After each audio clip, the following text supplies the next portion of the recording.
여러분들은 한 생애를 사시면서 나는 이것은 꼭 좀 하고 싶다, 이루고 싶다, 이런 인생의 목표는 무엇입니까? 이 세상의 모든 사람들은 확실한 인생 목표가 없으면은 평범한 삶을 살게 되어 있고, 또 확실한 인생 목표가 없으면은 잘못하면 육신적인 욕심과 또 욕망에 붙들린 그런 삶을 살아가게 되어 있습니다. 그러나 환경을 초월해서 위대한 인생 목표를 갖고 살면 위대한 인생 삶을 살게 되어져 있습니다. 18세기 영국의 정치가 윌리엄 윌버포스는 영국의 케임브리지 대학을 졸업을 하고 25세에 예수님을 믿고 인생관이 바뀌었습니다. 젊었을 때는 이제 대학을 공부할 때까지도 나 자신을 위해서 많은 돈을 벌고 또 권력을 이렇게 또 잡고 명예를 얻는 그런 부분에 이제 인생의 목표를 가지고 살았는데, 예수님을 믿고 나서 그의 인생관은 출세 인생이 되는 것이 아니라 예수님 사랑을 전하는 삶을 사는 그런 목표를 세웠습니다. 윌리엄 윌버포스의 마음에 이제 이 억울하고 힘든 삶을 살아가는 노예들의 이제 눈물과 고통이 자꾸 아프게 느껴져서 윌리엄 윌버포스는 어떤 인생의 목표를 세우느냐? 노예 제도를 폐지하자. 그래서 지금 노예로 살고 있는 모든 사람들도 인간다운 그런 삶을 살 수 있도록 좀 저들을 섬겨야 되겠다. 이런 인생의 목표를 세웠습니다. 그 뜻을 이루기 위해서 내린 결론은 내가 이 정치가의 길을 이제 걸어서 내가 정치인이 되어야 이런 일들을 할 수가 있구나. 이래서 30세에 이제 이 정치에 뛰어들어서 영국 하원 의원에 당선이 되었고, 그 후로 오직 노예 제도 폐지 운동에만 전념을 했습니다. 윌리엄 윌버포스가 48세가 되던 해에 영국 의회는 이제 무엇을 결정했느냐? 그때는 이제 영국이 대영 제국입니다. 많은 나라들을 통치를 하고 있었는데, 영국의 해외 점령 국가에서도 노예 무역을 폐지한다. 노예 무역이라고 하는 것은 이제 많은 노예들을 붙들고 사가지고 이제 이 그 노예 손에다 실어서 이쪽 나라에 가서 또 팔고, 이쪽에 있는 노예들을 싸게 사다가 또 이쪽 나라에 팔고, 이런 노예 무역을 폐지하는 것을 이제 결정을 했고, 62세가 되던 해에 노예 제도가 완전히 폐지가 됩니다. 노예 폐지 목표를 세운 지 35년 만에 목표가 달성이 된 것입니다. 그는 64세의 정계에서 은퇴를 하였고 72세가 되던 해에 대영 제국이 통치하는 모든 나라에서 노예 해방법이 통과가 되어졌습니다. 이 노예 해방법이 통과되었다고 하는 것은 노예로 살던 사람들이 어떤 몸값을 물지 않고 그냥 아무런 조건 없이 노예에서 해방이 되는 것입니다.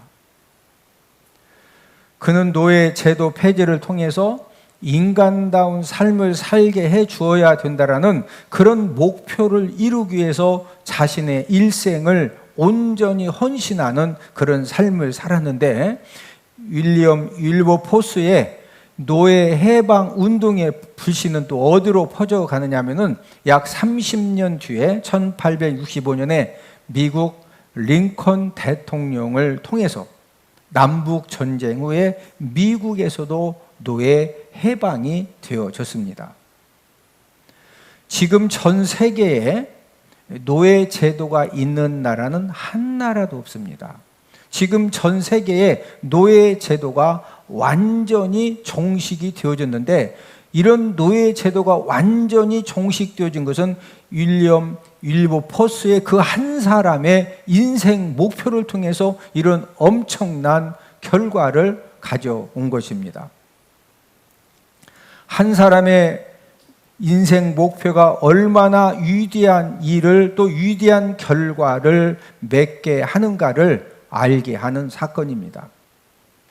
저와 여러분들이 꼭 이렇게 알아야 될 것은 천박한 인생 목표를 세우고 살면은 나도 모르게 천박한 말과 행동을 하다가 우리 인생 삶의 위대한 인생이 될 기회가 분명히 찾아옴에도 불구하고 모든 기회를 놓치고 천박한 인생이 되어집니다.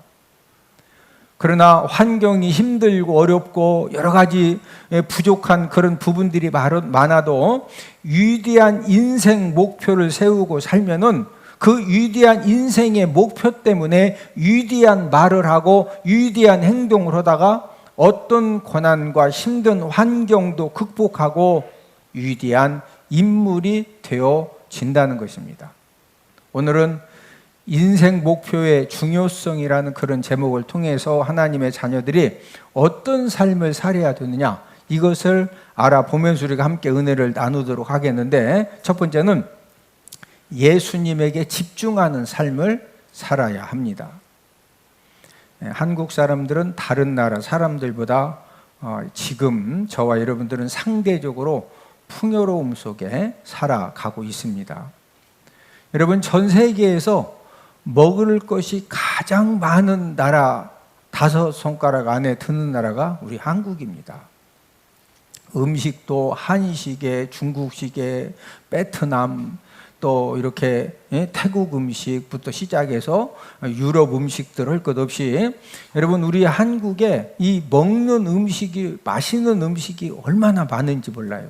그리고 라면 종류도 제가 알기로는 한 100개도 넘을 거예요. 여러분, 외국에서는요, 우리나라에 관광을 오는 목적 중에 하나가 뭐냐, 한국에 가서 맛있는 라면 20종류 먹어보기. 우리는 슈퍼에 가면은요, 라면이 한 50가지 이상 돼. 비행기 타고 갈 일 있어 슈퍼 가면 다 사다 먹어? 이렇게 우리 한국이 살기 좋은 나라입니다. 볼 것도 많아졌죠. 계속 영화 이렇게 상영되죠. 또 TV에 보면은 채널도 수십 가지인데 요즘은 또 뭐 넷플릭스 뭐 해가지고 또 뭐 하여튼 여러분들이 죽을 때까지 다 봐도 보지보다는 재밌는 드라마와 이 영화들이 얼마나 많이 이렇게 있는지 몰라요. 인터넷 한번 검색해 보세요. 자극적이고 막 진짜 재밌는 내용들, 그게 사실인지 아닌지는 모르지만 유튜브 뭐 진짜 기도는 1시간 못해도 유튜브는 5시간 그냥 봐. 그렇죠? 성경 3장 읽는 건 그렇게 힘든데 막 유튜브 3시간 보는 거 시간 금방 가. 재미있는 일도 많아졌죠. 컴퓨터 게임, 뭐 장기, 바둑. 이 바둑 좋아하는 사람들은 이 스마트폰 가지고도 바둑 게임을 할 수가 있거든요. 이 놀이문화, 내조문화. 먹을 것도 많아졌고 볼 것도 많아졌고 재미있는 것도 많아졌거든요. 그런데 여러분, 주변 사람들이 하는 이야기는 살기가 너무 힘들다는 거예요. 야, 진짜 내가 어렸을 때는 막 산에 가서 나무를 해야 밥을 한 끼 먹었는데 지금은 그냥 막 너무 먹을 것도 많고 볼 것도 많고 재미있는 일도 많아가지고 얼마나 행복한지 몰라. 집사님 진짜 행복하지요. 어이구, 너무 좋죠. 이런 사람이 많어. 좀 너무 힘들어요. 1번이 많어, 2번이 많어? 2번이 많어, 2번이. 힘들대. 그 이유가 무엇일까요? 아니, 잘 생각해 봐요. 여러분, 해외에서 외국 사람들 우리나라 막 한 1년씩 적금 들어가지고 우리 한국에 와서 라면 20종류 먹어보는 게 그게 지금 관광 목적 중에 하나라니까? 근데 우리는 막 슈퍼만 가면 20가지만 있어? 뭐든지 먹어, 뭐든지. 근데 왜 막 힘들어요? 그냥 막 가슴이 답답해요. 그 이유가 뭘까요? 우리가 알아야 될 것은 많이 누릴수록 많이 즐길수록 행복함이 더해지는 것이 아니라 삶 속의 공허함과 허무함이 더해진다라고는 그런 영적인 원리 때문에 그래서 이제 이런 그 어려움을 당하는 겁니다. 과학이 발달되면서 편한 것들, 좋은 것들도 갈수록 많아지고 있습니다. 또 이제 그 갈 곳도 많아졌고 이제 할 일도 많아졌는데 옛날에는 구경 중에 최고의 구경이 무엇이냐? 한양 구경이 최고의 구경이에요. 그래서 옛날에는 평생에 한양 한번 가서 구경하면은, 그래서 한양 구경 가려고 저 막 경상도 저쪽 끝에 사는 사람은 집신을 막 30켤레 20켤레를 준비해가지고 가다가 집신 떨어지면 또 갈아 신고 그래서 나 한양 구경 갔다 왔다. 어디 구경 갔다 왔다? 한양 구경이 최고예요. 근데 지금은 국내 관광지도 계속적으로 개발되어지고 해외 관광지도 계속 개발되어지면서 갈 곳이 더 많아지고 있습니다. 그래도 갈 곳도 많고 볼 곳도 많은데 사람들이 너무 좋다, 자꾸 짜증이 늘어간다? 짜증이 들어가요. 편안함도 늘었지만 할 일도 많아졌습니다. 여러분, 이제 예전에는 돈 송금할 때도 뭐 우체국이나 농협이나 은행에 가야 돈을 송금했거든요. 지금은 폰뱅킹으로 그냥 핸드폰 가지고 그거 할 줄 알면은요, 뭐 다 그냥 집에서 다 돈을 보내면 되거든요. 얼마나 편해졌어요? 자, 편안함도 늘었는데 할 일도 많아졌죠. 왜? 핸드폰 새로 구입하면은 기능 다 배워야 되죠. 또 이 컴퓨터 뭐 갈수록 성능이 이렇게 업그레이드가 되는데 이 프로그램들이 업그레이드가 되면서 뭐 3년 전 프로그램, 2년 전 프로그램 가지고 계속 고집 부리고 쓰면은요, 이제 업그레이드가 되면 어디 가면은 이제 딱 걸려서 더 이상 실행이 안 돼. 그러니까 현재 것을 또 막 열심히 배워야 되니까 또 할 일도 많아졌죠. 그래서 현대인들이 자주 하는 말이 정신없다. 막 왜 이렇게 정신없는지 모르겠다. 그런 이야기 많이 듣죠. 과학 발달과 풍요로움이 편안함과 행복함을 가져다 줄 것 같았는데 오히려 편안함과 행복함을 빼앗아 가고 있습니다. 저와 여러분들이 우리가 이제 어떤 목표를 가지고 어떻게 사느냐에 따라서 우리들의 인생이 더 힘들어지고 복잡해질 수도 있고 우리가 편안하고 행복한 삶을 살 수가 있는데, 저와 여러분들이 편안하고 행복한 삶을 사는 이 비결 방법이 무엇이냐? 그것은 중요한 일에 집중하는 삶을 살면 됩니다. 우리가 집중하는 삶을 살 때 이 올바른 표대를 정한 후에 우리가 집중을 하면 되겠는데, 저와 여러분들이 오늘 하루를 살면서 우리가 뭐 볼 것도 많고 할 일도 많고 만나야 될 사람도 많고 여러 가지 일들이 많은데 우리가 어디에 집중하면은 이 행복하고 축복된 삶을 살 수가 있느냐? 생명을 얻는 일에 집중하면 됩니다. 뭐 얻는 일? 생명. 축복나무를 심고 또 축복나무를 자라게 하는 일에 우리가 오늘 하루를 집중을 하면 돼요. 여러분, 축복의 열매를 거두는 사람은 우리가 볼 때는 그냥 거두는 것 같지만 그 사람은 그 축복의 열매를 거두기 위해서 남모르게 많은 눈물을 흘리고 땀을 흘리고 진짜 엄청난 그 대가를 지불했기 때문에 그 축복의 열매를 거두는 것이지 그냥 우연히 축복의 열매를 거두는 것이 절대로 아닙니다. 또한 저와 여러분들이 어떻게 하면은 하나님께 은혜를 받을 수가 있느냐?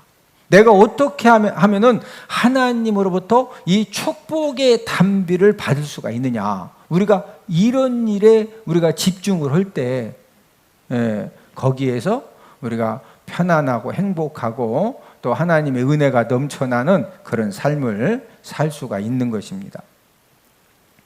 양궁 선수가 화살을 쏠 때도 가장 중요한 것이 무엇이냐? 이 관역의 중앙 부분을 집중하고 쏴야 돼요. 이 중앙에 노랑 부분에 맞으면은 이제 9점, C점을 받게 되는 것이고, 빨강, 이제 노란색을 맞추려고 했는데 빨강 부분을 맞췄어요? 그러면 7점, 8점. 파랑 부분을 맞추면 5점, 6점.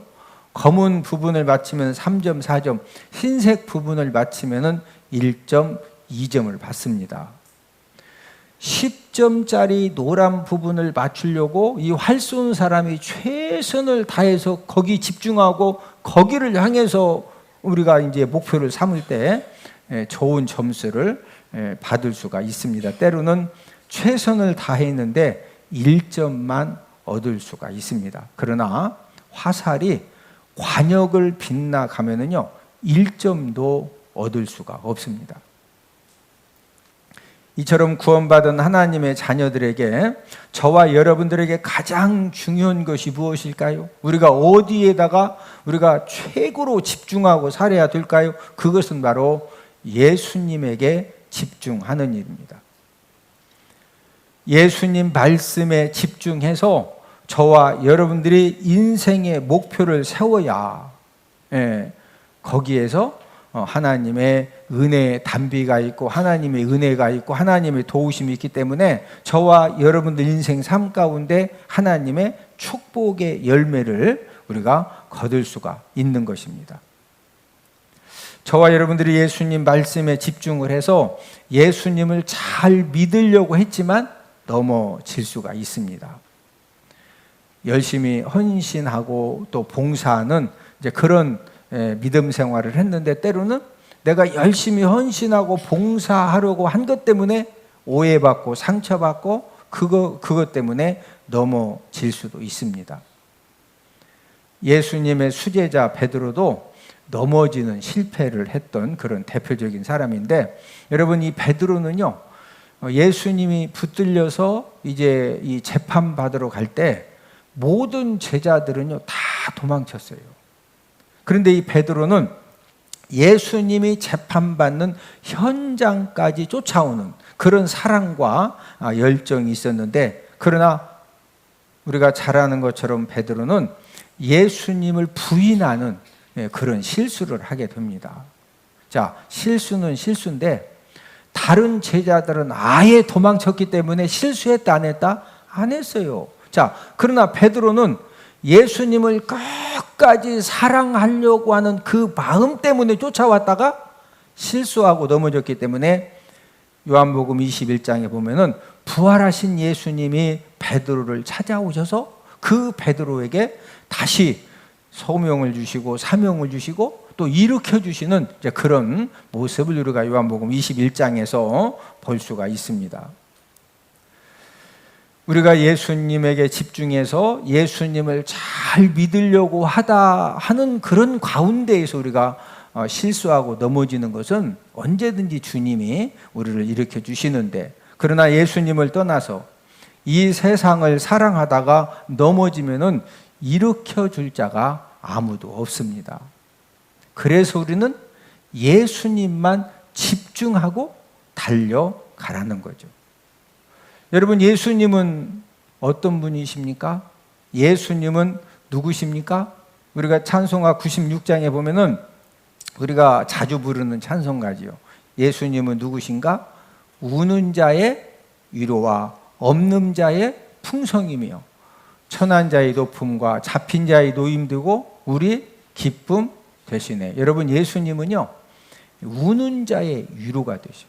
우리가 인생 삶을 살다 보면은 꼭 필요한 것이 없어서 울기도 하고, 억울한 일을 당해서 울기도 하고, 너무 힘들어서 울기도 하고, 내 힘으로 어떻게 할 수 없어서 울기도 하고, 우리가 울 수밖에 없는 그런 상황이 되어졌을 때 우리 예수님은 저와 여러분들의 위로가 되어주십니다.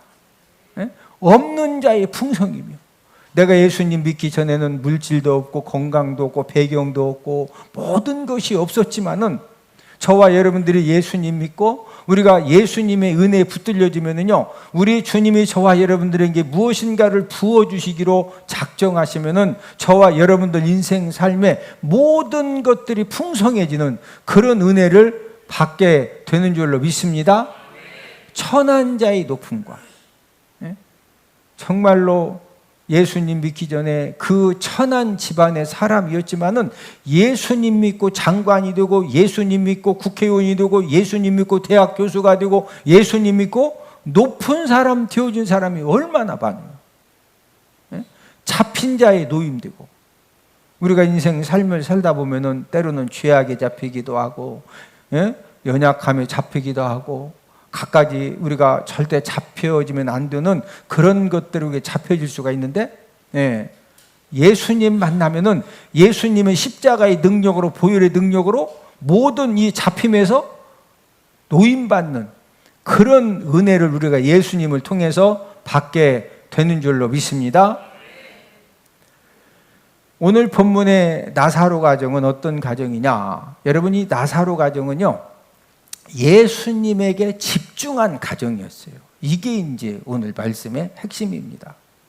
자, 나사로 가정은 누구에게 집중했다? 예수님에게. 예수님이 나사로 가정이 살고 있는 베다니에 오시니까 예수님을 위해서 이 나사로 가정에서 잔치를 이렇게 준비를 하는데, 마르다는 예수님이 드실 음식 접대를 위해서 이제 음식을 준비하는 일에 열심을 하고 있는 오늘 본문 2절, 거기서 예수를 위하여 잔치할새 마르다는 일을 하고. 자, 잔치할 때 일했다고 하는 것은 가서 배추 심었다는 거예요, 음식 준비했다는 거예요. 딱 봐도 음식 준비한 거죠. 자, 그런 다음에 이제 나사로는 뭐 하고 있었느냐? 앉아서 예수님 말씀을 듣습니다. 자, 본문 2절을 한 번 더 읽습니다. 거기서 예수를 위하여 잔치할새 마르다는 일을 하고 나사로는 예수와 함께 앉은 자 중에 있더라. 이 나사로는 예수와 함께 앉은 자 중에, 예수님이 함께 앉은 자들하고 고수도 없었을까요? 말씀 증거였을까요? 말씀 증거였죠. 자, 이 말씀을 증거하실 나사로도 앉아서 뭐 했다? 말씀을 들은 거예요. 자, 저를 보세요. 여러분들이 저를 최고로 잘 대접하는 게 뭐라고 생각하세요? 1번, 소갈비를 사다 드린다. 2번, 설교 말씀을 잘 듣는다. 1번, 2번 중에도 뭐가 최고 잘 대접하는 거예요? 2번이지, 2번. 소갈비 안 사오셔도 돼. 설교 시간에 뭐만 잘해도 저를 최고로 대접 잘해 주시는 거다? 말씀. 지금 나사로가 예수님의 말씀을 뭐 했다? 들었어요. 네? 마리아는 어떻게 예수님을 섬겼습니까? 이 비싼 향유를 가지고 와서 예수님 발에 붓고 머리털로 씻어 드리는데, 자, 본문 3절, 마리아는 지극히 비싼 향유 곧 순전한 나드 한 근을 가져다가 예수의 발에 붓고 자기 머리털로 그의 발을 닦으니 향유 냄새가 집에 가득 가더라. 여러분, 지금 나사로 온 가족의 특징은 예수님에게 완전히 집중을 하고 있습니다. 지금 나사로 온 가족에게 예수님은 어떤 분이냐? 예수님은 나사로 온 가족들에게 모든 것이 되는 분이고 또 제일이 되는 분입니다. 이런 가정이기 때문에 나사로가 죽었을 때 예수님이 찾아오셔서 살려주신 거예요. 여러분, 그때 당시에 나사로만 죽은 것이 아니라 하루에도 죽는 사람이 얼마나 많냐니까. 그 많은 사람이 죽었는데 예수님이 누구 가정 찾아가셔서 살려주셨다? 나사로. 근데 나사로 가정의 특징은 누구에게 집중했다? 예수님입니다. 예수님. 우리 성도님들 중에서도 나사로 가정처럼 예수님에게 집중해서 예수님 믿는 그런 가정들이 있습니다. 여러분, 예수님에게 집중해서 예수님을 우리가 믿는다고 하는 것이 그냥 되는 것이 아니라 여러 가지 세상적인 것들을 포기할 것도 많이 있어요. 네? 가족 여행, 다른 이제 안 믿는 사람들 5번 갈 때 한 번밖에 못 갈 수도 있고, 또 가족들이 주말에 외식을 할 때 5번 할 때 한 번밖에 못 할 수도 있고, 또 가족 놀이 가는 것도 많이 포기를 해야 되고. 여러분, 그런 희생과 헌신이 없이는 여러분, 이 지금 나사로 가정에서 그 음식을 막 준비해서 예수님만 대접하는 것이 아니라 예수님이 12 제자와 더불어서 함께 따라다니는 사람들이 많거든요. 전부 다 대접하려면은, 대접하고 나면은 우리가 사복음서 보면은 예수님이 한 사람당 15,000원짜리 식사니까 막 돈 계산해 주셨을 것 같아. 다 섬긴 거예요. 우리가 성경 이렇게 보면 다 섬기는 거거든요. 네? 그런 섬김과 예수님에게 집중하는 그런 가정, 여러분, 그 나사로가 죽으면은요, 마리아와 마르다는 그 당시에는 남자들이 버릇 함께 먹고 사는데 진짜 이 생계가 여러 가지 힘들거든요. 그런데 이 나사로를 살려주셨다고 하는 것은 이게 진짜 엄청난 일이거든요. 저와 여러분들이 예수님에게 집중해서 온 가족들이 이제 이렇게 믿음 생활을 해도 갖가지 힘든 일을 만난다는 거죠. 자, 나사로 가족들도 예수님에게 온전히 집중했는데 누가 죽는 문제를 만났죠? 나사로가 죽는. 자, 저와 여러분들 가정에도 예수님을 집중해서 우리가 살지만은 그럼에도 불구하고 여러 가지 문제나 힘든 거, 어려움을 만날 수가 있거든요. 자, 여기에서 중요한 것은 예수님에게 집중하는 그런 가정이 정말로 사람의 힘으로 능력으로 감당할 수 없는 여러 가지 힘든 거, 어려움을 만났을 때 예수님에게 집중하는 그런 가정은 예수님이 꼭 찾아오셔서 감당할 능력 돌아가시고 피할 길 돌아가시고 돕는 손길 돌아가시고 합력하여 선을 이루어 주시는 그런 은혜를 우리 주님이 허락하여 주시는 줄로 믿습니다. 누구에게 집중하는 가정? 예수님. 여러분들 가정에 물질적으로 좀 힘들 수도 있고 여러 가지 부족한 것도 있고 여러 가지 문제가 있을 수도 있지만은, 그러나 가장 복된 가정은 어떤 가정이냐? 온 가족들이 예수님에게 집중하는 그런 가정이라고 하면은요, 여러분들 가정이 아무리 힘들고 어려워도 우리 주님이 여러분들 가정을 책임져 주시고 풀어주시고 열어주시고 높여주시고 세워주시는 그런 은혜를 꼭 허락하여 주시는 줄로 믿습니다. 두 번째는 옛 습관을 버려야 예수님에게 집중하는 삶을 살 수 있습니다. 오늘 본문에는 가장 복된 사람들과 가장 악한 사람이 등장을 하고 있습니다. 오늘 본문에 나오는 이 가룟 유다는 예수님의 은혜를 가장 많이 받을 수 있었던 그런 사람입니다. 왜 그러냐면은 예수님의 12 제자 중에 예수님이 회개를 담당시켰거든요. 여러분, 이 회개라고 하는 것은 아무에게나 회개를 맡기지 않아요. 우리 기업들이 감사원에 감사를 받기도 하고 이 세무 감사를 받기도 하는데, 감사원 감사들, 이 세무소 감사들이 나오면은 전부 다 잘 가르는지 창문에 먼지 있는지 이런 거 감사해요. 그런 거 신경 하나도 안 쓰고 뭐만 봐? 돈을, 수입이 어떻게 들어와서 이게 어떻게 지출되고 그런 다음에 영수증, 돈만 봐, 돈만. 그래서 기업들이요, 회계를 담당한 사람이 그냥 입을 딱 열어가지고 뭐가 문제 있다고 막 따라라고 하면은요, 그냥 일주일 만에 딱 두 손 번쩍 들고 항복하는 거예요. 왜? 회계 담당자가 최고 잘 알잖아요. 지금 뭘 지금 거짓말하고 뭘 했는지. 예수님이 지금 12 제자 중에서 누구에게 회계를 담당시켰다? 가룟 유다. 예수님에게 가장 귀한 사람이 될 수 있었던 그런 사람이 가룟 유다였고, 인류 역사에 딱 한 번, 예수님이 딱 한 번 이 땅에 오셨으니까 가장 귀한 사람이 될 수 있는 기회를 얻었던 사람이 바로 가룟 유다입니다. 그러나 가룟 유다는 어떤 문제가 있었느냐?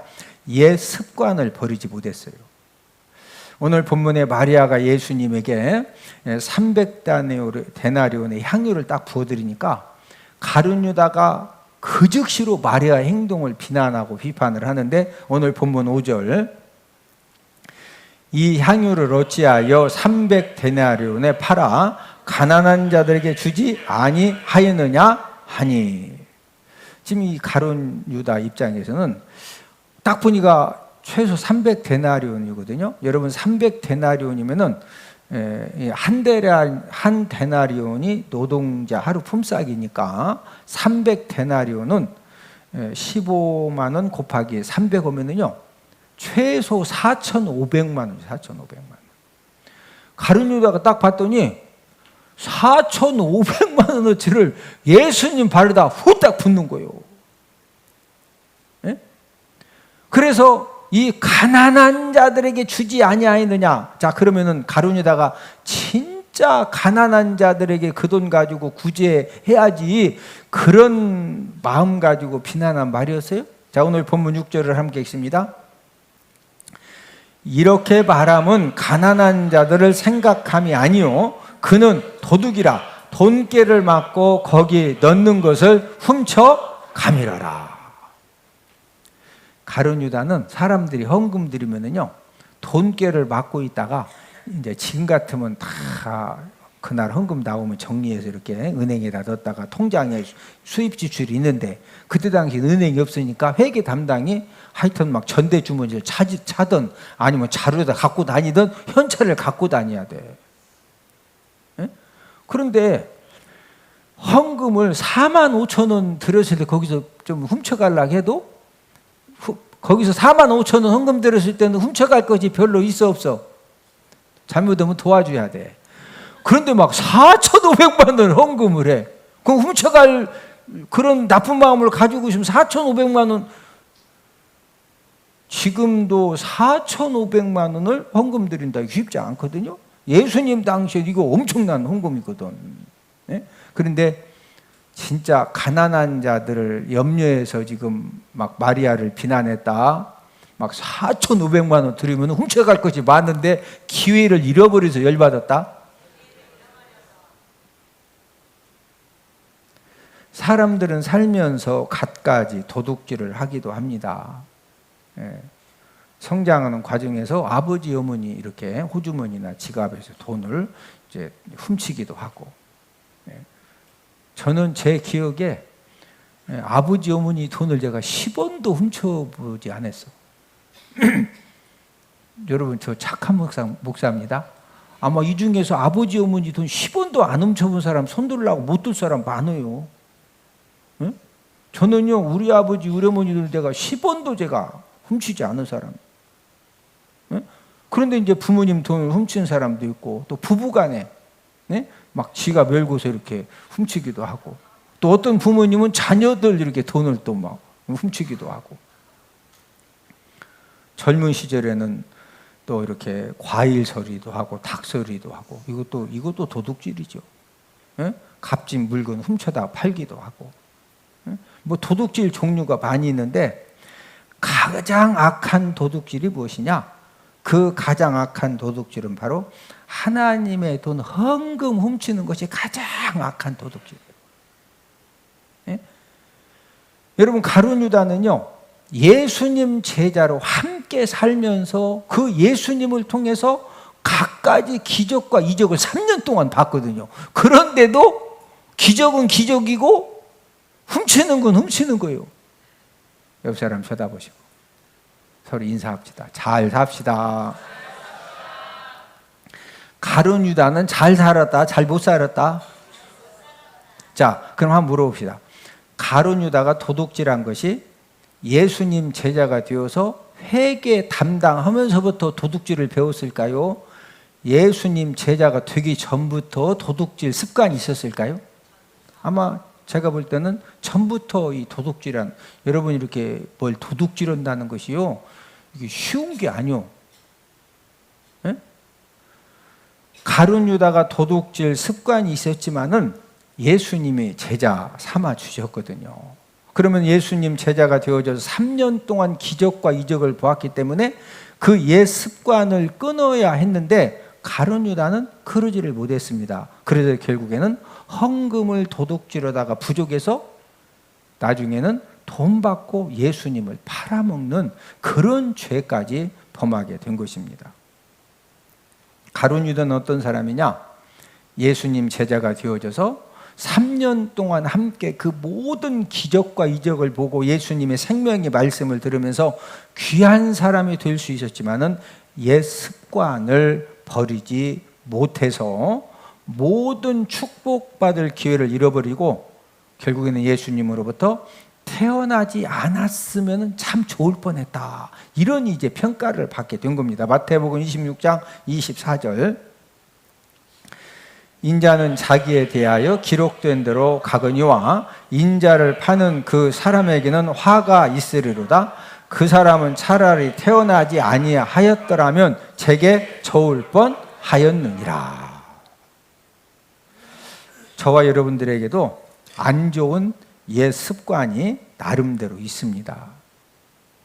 저와 여러분들이 예수님 믿고 말씀을 듣는 가운데, 읽는 가운데, 공부하는 가운데, 이런 습관은 참 내가 버려야 되는 거구나, 끊어야 되는 거구나, 이제 이런 것을 깨닫고 버리면은요, 예수 그리스도를 통해서, 예수님의 생명을 통해서 저와 여러분들이 언제나 역전 인생이 되어지고 축복 인생이 되어지는 그런 은혜를 받게 되는 줄 믿습니다. 우리가 왜 예수님을 믿습니까? 여러분, 왜 예수님 믿어요? 자, 예수님 믿는 첫 번째 이유는 우리가 예수님의 십자가의 구속의 사건을 깨닫고 믿어서 우리들의 모든 죄를 사함받고 구원받아서 천국 가기 위해서 우리가 예수님 믿는 거예요. 두 번째 이유는 내 인생을 망가뜨리고 내 인생을 멸망의 늪에 빠뜨리는 죄악된 옛 습관을 끊어버리고 우리가 성령의 열매를 맺어서 이 복된 삶, 이 땅에 살아가는 동안에 이 복된 삶, 능력 있는 삶을 살기 위함입니다. 여러분들 인생에 여러분들 발목을 붙드는 그런 옛 습관들이 뭐가 있어요? 그것은 이제 우리 자신들만이 하는 그런 이제 옛 습관이 있을 수가 있는데, 내 인생을 망가뜨리고 내 인생을 멸망의 늪에 빠뜨리는 옛 습관을 끊어버리는 방법이 무엇이냐? 그것은 바로 우리가 예수님의 생명의 말씀에 집중을 하고 예수님의 십자가의 능력에 집중을 하고 예수님의 보혈의 능력에 집중하는 그런 삶을 살 때, 여러분, 내 노력 가지고 내 능력 가지고는요, 한두 번 절제는 되지만 절대 끊어지지 못합니다. 그러나 예수님의 생명의 말씀이 나를 붙드시고 또 십자가의 능력과 보혈의 능력이 나를 붙들면은 어떤 잘못된 죄악된 옛 습관도 우리가 예수님의 이름으로 끊어지는 그런 은혜를 받게 되는 줄로 믿습니다. 그게 바로 변화고 그게 바로 성숙이고 그게 바로 기적입니다. 예수님 우리에게 한 가지를 분명히 요구하시는데, 그 요구는 바로 예수님에게 집중하는 삶을 살아라. 누구에게 집중하는 삶을 살아라? 예수님에게. 자, 그럼 마지막으로 한번 물어보겠습니다. 자, 예수님에게 집중하는 삶을 사는 것이 어떻게 살아야 예수님에게 집중하고 사는 삶을 우리가 잘 사는 거예요? 그렇죠. 제가 항상 강조하는 거, 막 여기에다가 예수님에게 집중, 예수님에게 집중. 그게 아니고 예수님에게 집중하는 삶을 이 사는 사람은 어떤 사람이냐? 예배 성공의 삶을 살고, 할렐루야, 말씀을 듣다가 말씀을 읽다가 깨달았으면 그 말씀에 순종하는 삶을 살고, 하루에 24시간 중에서 내가 하나님 아버지 앞에서 그 말씀 읽는 일, 또 이 기도하는 일에 이 최우선하는 그런 삶을 사는 것이 바로 예수님에게 집중하는 삶을 사는 것입니다. 분명한 사실은 저와 여러분들의 환경이 당장은 힘들고 부족하고 열악하고 모자람도 많고 어려운 일도 많이 있을 수 있지만, 거기에서 우리가 내 인생이 열어지고 내 인생이 하나님의 은혜로 역전 인생이 되어지는 그런 하나님의 역사를 경험하는 비결은 저와 여러분들이 예수님에게 집중하는 삶. 누구에게 집중하는 삶? 예수님에게. 막 인터넷 검색, 스마트폰, 유튜브 이런 것 막 3시간, 5시간 봐지는데 성경은 3장 안 읽어.